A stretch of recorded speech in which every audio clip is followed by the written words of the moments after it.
আয়াত ২৪ কুল ইন কানা আবাউকুম ওয়া আবনাউকুম ওয়া ইখওয়ানুকুম ওয়া আযওয়াজুকুম ওয়া আশীরাতুকুম ওয়া আমওয়ালুন ইকতারাফতুমুহা ওয়া তিজারাতুন তাখশাউনা কাসাদাহা ওয়া মাসাকিনু তারদাউনাহা আহাব্বা ইলাইকুম মিনাল্লাহি ওয়া রাসূলিহি ওয়া জিহাদিন ফি সাবিলিহি ফাতারাব্বাসু হাত্তা ইয়াতিয়াল্লাহু বিআমরিহি ওয়াল্লাহু লা ইয়াহদিল কওমাল ফাসিকিন।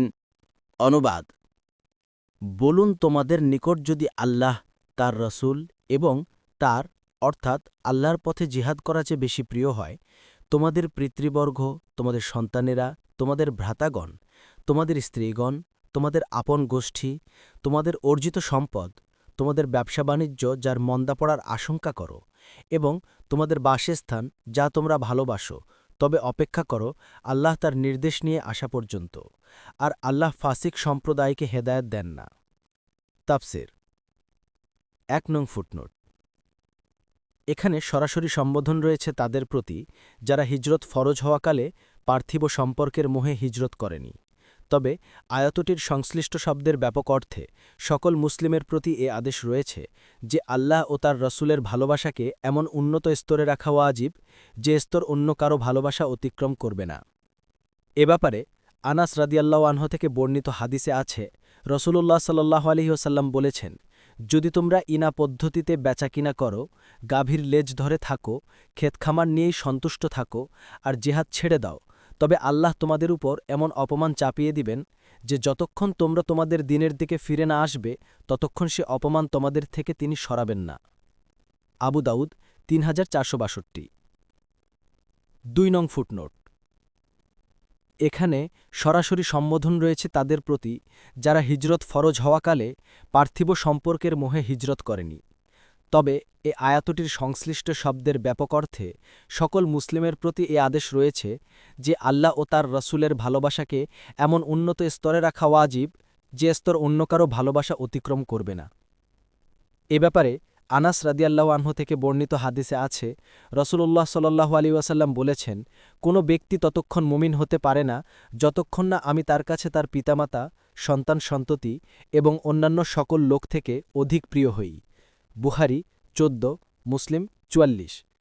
আবু উমামা রাদিয়াল্লাহু আনহু থেকে বর্ণিত অন্য এক হাদিসে আছে, রাসূল সাল্লাল্লাহু আলাইহি ওয়াসাল্লাম বলেছেন, যে ব্যক্তি কারো সাথে বন্ধুত্ব রেখেছে শুধু আল্লাহর জন্য, শত্রুতা রেখেছে শুধু আল্লাহর জন্য, অর্থ ব্যয় করে আল্লাহর জন্য এবং অর্থ ব্যয় থেকে বিরত রয়েছে আল্লাহর জন্য, সে নিজের ঈমানকে পরিপূর্ণ করেছে। আবু দাউদ ৪৬৮১, অনুরূপ তিরমিজি ২৫২১। হাদিসের এই বর্ণনা থেকে বোঝা যায় যে রসুলুল্লাহ সাল্লাল্লাহু আলাইহি ওয়াসাল্লামের ভালোবাসাকে অপরাপর ভালোবাসার ঊর্ধ্বে স্থান দেওয়া এবং শত্রুতা ও মিত্রতায় আল্লাহ ও তার রাসূলের হুকুমের অনুগত থাকা পূর্ণতর ঈমান লাভের পূর্বশর্ত। রাসূলুল্লাহ সাল্লাল্লাহু আলাইহি ওয়াসাল্লামের সুন্নত ও শরিয়াতের হেফাজত এবং এতে ছিদ্র সৃষ্টিকারী লোকদের প্রতিরোধ আল্লাহ এবং তার রাসূলের ভালোবাসার স্পষ্ট প্রমাণ। ৩ নং ফুটনোটের বিবরণ: সূরা আত-তাওবার এ আয়াতটি নাজিল হয় মূলত তাদের ব্যাপারে যারা হিজরত ফরজ হওয়াকালে মক্কা থেকে হিজরত করেনি। মাতাপিতা, ভাই বোন, সন্তান সন্ততি, স্ত্রী পরিবার ও অর্থ সম্পদের মায়া হিজরতের ফরজ আদায়ে এদের বিরত রাখে।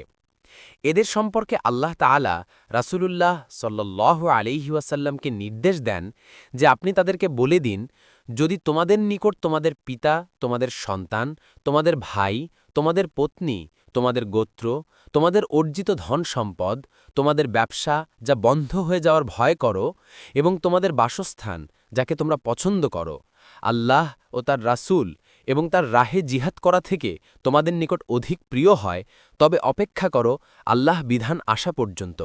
আল্লাহ নফরমান দিগকে কৃতকার্য করেন না। এ আয়াতে আল্লাহ তাআলার বিধান আসা পর্যন্ত অপেক্ষা করার যে কথা আছে তৎসম্পর্কে তাফসির শাস্ত্রের ইমাম মুজাহিদ রাহেমাহুল্লাহ বলেন, এখানে বিধান অর্থে যুদ্ধ বিগ্রহ ও মক্কা জয়ের আদেশ তাবারি। বাক্যের মর্ম হল, যারা দুনিয়াবি পরিণতের দিন সমাগত, মক্কা যখন বিজিত হবে আর এ সকল নফরমানেরা লাঞ্ছিত ও অপদস্থ হবে, তখন দুনিয়াবি সম্পর্ক তাদের কোনো কাজে আসবে না। হাসান বাসরি রহেমাহুল্লাহ বলেন, এখানে বিধান অর্থ আল্লাহর আজাবের বিধান, যা থেকে পরিত্রাণের কোনো উপায় নেই। কুর্তুবী। অর্থাৎ আখিরাতের সম্পর্কের উপর যারা দুনিয়াবী সম্পর্ককে প্রাধান্য দিয়ে হিজরত থেকে বিরত রয়েছে, আল্লাহর আজাব অতি শীঘ্র তাদের গ্রাস করবে। দুনিয়ার মধ্যেই এ আজাব আসতে পারে, অন্যথায় আখিরাতের আজাব তো আছেই। হাদিসে এসেছে, শয়তান মনি আদমের ৩ স্থানে বসে পড়ে তাকে এগুতে দেয় না। সে তার ইসলাম গ্রহণের পথে বাধা হয়ে দাঁড়ায়। সে বলতে থাকে, তুমি কি তোমার পিতা পিতৃপুরুষের ধর্ম ত্যাগ করবে? তারপর বনি আদম তার বিরোধিতা করে ইসলাম গ্রহণ করে। তখন সে তার হিজরতের পথে বাদ ছাড়ে। সে বলতে থাকে, তুমি কি তোমার সম্পদ ও পরিবার পরিজন ত্যাগ করবে? তারপর বনি আদম তার বিরোধিতা করে হিজরত করে। তখন সে তার জিহাদের পথে বাদ ছাড়ে। সে বলতে থাকে, তুমি কি জিহাদ করবে এবং নিহত হবে? তখন তোমার স্ত্রীর অন্যত্র বিয়ে হয়ে যাবে, তোমার সম্পদ ভাগবাটোয়ারা হয়ে যাবে। তারপর বনি আদম তার বিরোধিতা করে জিহাদ করে। এমত অবস্থায় তাকে জান্নাতে প্রবেশ করানো আল্লাহর হক হয়ে যায়। নাসাই। ৪ নং ফুটনোটের বিবরণ। অর্থাৎ যারা হিজরতের আদেশ আসা সত্ত্বেও আল্লাহর নির্দেশকে অমান্য করেছে, উপরোক্ত বস্তুগুলোকে বেশি ভালোবেসেছে, দুনিয়াবী সম্পর্ককে প্রাধান্য দিয়ে আত্মীয় স্বজন এবং সম্পদকে বুকে জড়িয়ে বসে আছে, আত্মীয় স্বজন পরিবেষ্টিত অবস্থায় স্বগৃহে আরাম আয়েশ ও ভোগের আশা পোষণ করে আছে, জিহাদের আহ্বান আসার পরও সহায় সম্পত্তির লোভ করে বসে আছে, তারা ফাসেক ও নফরমান। আর আল্লাহর রীতি হল, তিনি নফরমান লোকদের উদ্দেশ্য পূরণ করেন না, তাদেরকে হিদায়াত দেন না, তাদেরকে সফলতা ও সৌভাগ্যের পথে পরিচালিত করেন না। সাদি আইসারুত তাফসির।